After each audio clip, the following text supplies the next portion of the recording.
Comment devenir un investisseur chevronné? C'est ce thème que nous allons aborder aujourd'hui, téléspectateurs de Business 24 Africa. Vous suivez Business Matin et vous êtes à la rubrique décryptage. Voilà, aujourd'hui avec Monsieur Lo, nous allons aborder ce sujet.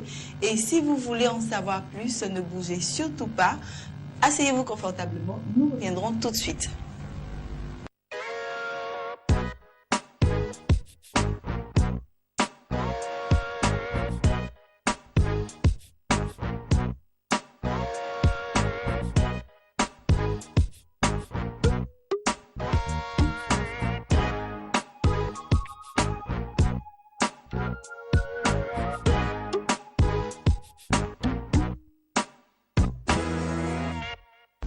Bonjour à vous, téléspectateurs de Business 24 Africa. Nous sommes de retour sur ce plateau et comme je vous le disais tantôt, nous allons parler d'un thème très important.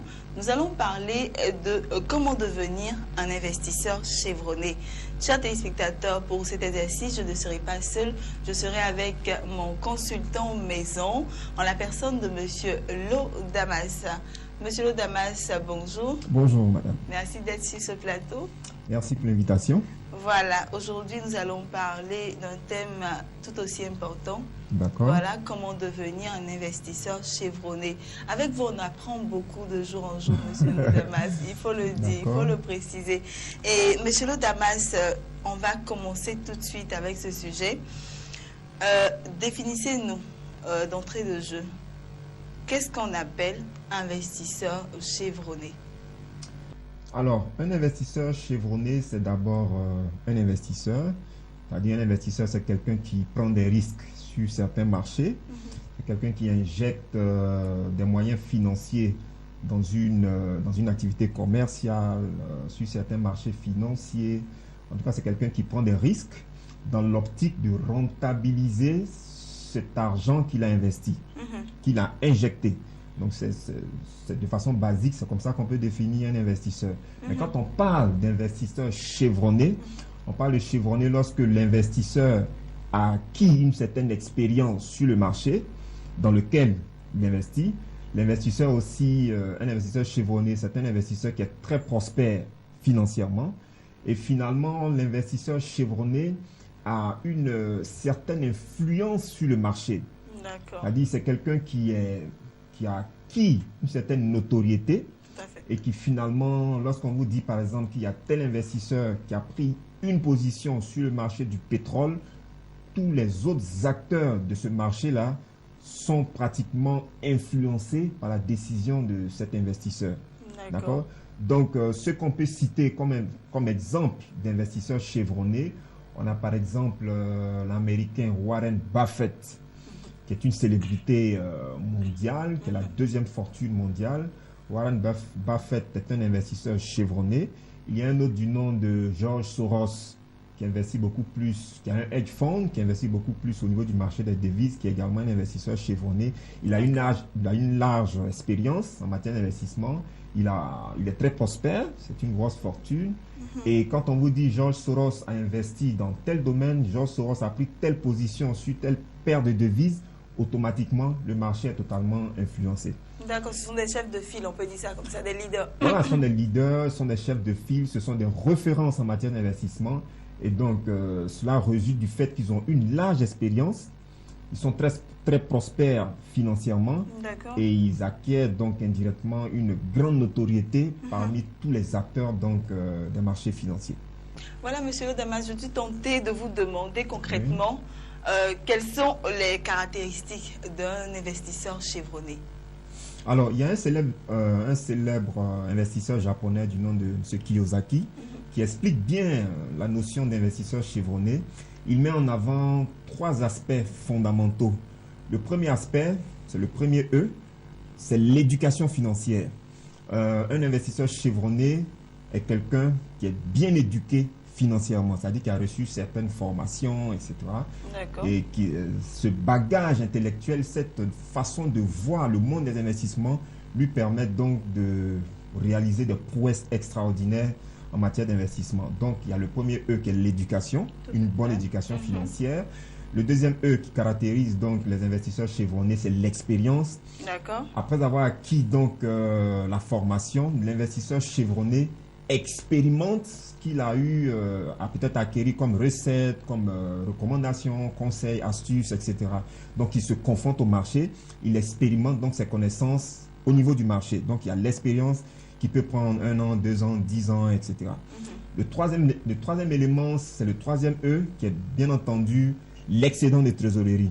L'investisseur chevronné, c'est un investisseur qui dégage assez de rentabilité à travers ses investissements. C'est un investisseur, j'ai envie de dire, qui est pratiquement riche, en tout cas qui fait preuve de croissance au niveau des revenus issus de ses opérations d'investissement. D'accord. Donc ces 3 E, l'éducation, l'expérience et les excédents de trésorerie qui sont dégagés permettent donc à l'investisseur chevronné de devenir une référence. Et quand cette personne devient une référence, elle acquiert donc une notoriété et finalement, elle se dote d'une capacité, comme je le disais en introduction, d'influencer le marché. Voilà, Monsieur Lodamas, il faut dire que un investisseur chevronné, c'est celui qui a ces différentes qualités-là. Et les 3 E qui concernent l'éducation, l'expérience et puis l'excédent de trésorerie, vous allez essayer de nous expliquer un peu pas à pas. D'accord. À quoi ça consiste, l'éducation qui renferme la formation? Alors, le premier E, c'est l'éducation.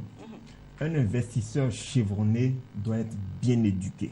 Quand on parle d'éducation, on parle d'éducation financière. C'est-à-dire tout ce qui concerne les investissements, l'investisseur chevronné doit comprendre cela. Si l'investisseur chevronné, par exemple, intervient au niveau des marchés financiers, s'il intervient précisément au niveau de la bourse, prendre le cas de la bourse, il doit comprendre les mécanismes de la bourse.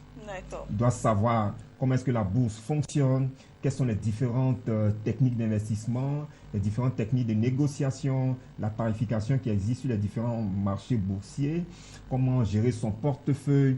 En tout cas, tous les aspects du marché boursier, l'investisseur chevronné, à travers le premier E, qui est l'éducation financière, il doit maîtriser ces différents éléments. Maintenant, comment les maîtriser concrètement? C'est simplement à travers la formation. Donc, il y a des séminaires auxquels l'investisseur doit prendre part, il y a des livres que l'investisseur doit lire, il y a des entretiens qu'il doit avoir avec d'autres investisseurs qui ont une large expérience aussi en matière d'investissement. Donc, il doit développer sa culture d'investisseur, il doit se renforcer en termes d'éducation financière, en termes de compréhension de tout ce qui est comptabilité, tout ce qui est technique d'investissement, comme je le disais tout à l'heure, il doit en clair se former. D'accord. C'est la base. N'est pas un investisseur chevronné qui veut. Si vous n'êtes pas formé, vous n'allez pas comprendre le marché, vous n'allez pas être efficace au niveau du marché. Donc, si vous aspirez au stade d'investisseur chevronné, il faut obligatoirement être formé. Et la formation se fait de façon permanente. Ne dites pas, bon, moi je me suis formé peut-être pendant 1 année, 2 ans, donc c'est bon. Non. Tant que vous gardez le statut d'investisseur, vous êtes obligé de vous former en permanence. Parce que vous rencontrez d'autres investisseurs aussi qui ont certaines astuces que vous ne maîtrisez pas forcément, qui ont une expérience qui peut vous être utile en tant qu'investisseur. Donc vous échangez, vous apprenez de nouvelles notions, vous apprenez de nouvelles techniques et puis vous améliorez votre style d'investissement, par exemple. Donc la formation, elle se fait de façon permanente. Oui. D'accord. Ok, on arrive maintenant au deuxième E. Voilà, donc vous vous faites former de façon permanente, mais au-delà de la forme, parce que quand vous vous faites former, vous recevez beaucoup de conseils, beaucoup de recommandations, etc. Mais vous n'allez pas garder cela, vous n'allez pas les emmagasiner. Il faut donc les expérimenter. Okay? Il faut pratiquer toutes ces recommandations, il faut mettre en pratique, me répéter, tout ce que vous recevez comme conseil, etc. Donc, l'investisseur chevronné, à travers l'étape de l'expérience, va se confronter au marché. Les conseils qu'il a appris, il va les expérimenter. Il va mieux découvrir le marché. Il va peut-être, à certains moments, se casser la figure. Tout à fait. Mais cela lui permettra donc d'étendre ce qu'on appelle, d'étendre ses limites. S'il ne savait pas, par exemple, faire de la spéculation, il va se casser la figure. Mais arrivé à un moment, il va maîtriser la spéculation et il va passer à une autre étape. S'il avait du mal, par exemple, à analyser les états financiers, ça peut lui prendre peut-être 1 an, 2 ans pour bien analyser les états financiers. Mais après avoir franchi cette étape, il passe encore à un autre niveau. Donc, à travers son expérience, il renforce ses capacités, il améliore donc ses compétences d'investisseur. Donc, il ne suffit pas d'aller à des séminaires, il ne suffit pas de lire plein de bouquins, vous écoutez d'autres investisseurs, etc. Mais vous ne mettez pas en pratique ce que les autres investisseurs vous disent. Non, il faut essayer les recettes afin de pouvoir vous-même tirer les leçons du marché et peut-être après, si vous le voulez bien, vous mettre également en position d'un investisseur qui donne des conseils. Mais avant de donner des conseils, avant de se mettre dans la peau d'un expert, il faut bénéficier justement d'une expérience. L'expertise, c'est quoi? L'expertise, c'est la compétence plus l'expérience. Donc, vous êtes compétent à travers la formation que vous avez reçue. C'est le premier E. Vous allez acquérir une expérience à travers le deuxième E. Et on va voir tout à l'heure le troisième aspect qui est l'excédent de trésorerie. Mais en clair, pour vraiment me résumer en termes d'expérience, tout ce que vous avez appris au niveau de la formation, vous allez maintenant expérimenter cela au niveau du marché. Vous allez les mettre en pratique, on va dire ça comme ça. D'accord. Et on arrive maintenant au troisième E. Alors, le troisième E, c'est l'excédent de trésorerie. Qu'est-ce qu'on entend par excédent de trésorerie? Pour m'exprimer de façon plus simple, c'est le volet gain, en fait. OK? Quand vous investissez, la finalité, c'est de générer des revenus financiers, c'est de gagner de l'argent. Donc, si vous êtes bien formé, si vous avez une large expérience et que vous n'arrivez pas à gagner de l'argent, à rentabiliser vos revenus, c'est qu'il y a un problème. Il y a quelque chose qui ne va pas. Il y a quelque chose qui ne va pas. Donc, un investisseur chevronné doit normalement gagner de l'argent, doit normalement accroître ses revenus, doit normalement améliorer ses performances. D'accord? Donc, c'est cela, il faut accroître ses revenus en termes d'investissement. Il faut même accélérer sa cadence en matière de revenus. C'est-à-dire, si chaque année, vous avez peut-être l'habitude d'avoir 10% de rentabilité sur votre portefeuille, les années qui suivent, il faut passer à un autre niveau. Vous passez de 10% à peut-être 20%, après 30%, après 40%, 50%. Il faut qu'on sente que vos revenus s'améliorent. Il faut que l'évolution soit concrète. Il faut que vous gagnez beaucoup d'argent parce que c'est lorsque vos revenus seront importants que vous pourrez encore diversifier, que vous pourrez accroître justement votre niveau d'investissement. Et ça sera de façon perpétuelle. En fait, ça sera de cette façon. Et c'est ce qui justement va accroître votre notoriété, accroître votre référence. Et c'est ce qui permettra justement à vous, en tant qu'investisseur chevronné, de pouvoir avoir une certaine influence sur le marché. Quand vous prenez un investisseur comme Warren Buffett, c'est une grosse fortune. George Soros, c'est une grosse fortune. Il y a également d'autres investisseurs qui sont là. Mais en fait, s'ils ont une certaine influence sur le marché, c'est parce que justement, ils ont beaucoup d'argent. Tout à fait. Donc, beaucoup d'argent, c'est le synonyme donc de dégager ce qu'on appelle un excédent de trésorerie. Une trésorerie positive, une trésorerie qui évolue dans le temps.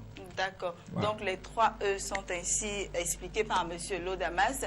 Je dirais, M. Lodamas, que c'est la logique des choses quand je regarde les 3 E, l'éducation qui prend en compte la formation. Vous êtes éduqué, vous êtes formé, après vous avez de l'expérience et ça vous permet de gagner beaucoup d'argent, tout simplement. Exactement. Voilà. Et M. Lodamas, je pense que voilà, nous avons fait le tour de ce sujet. Merci beaucoup pour votre passage sur ce plateau. Ce fut un réel plaisir pour nous de vous avoir sur notre plateau. Merci. Voilà, et nous vous attendons une très prochaine fois pour une autre émission. Merci. Voilà, chers téléspectateurs, nous mettons fin à cette émission. Business Matin, c'est terminé. Nous vous souhaitons une excellente journée et une très bonne suite de programme sur notre antenne.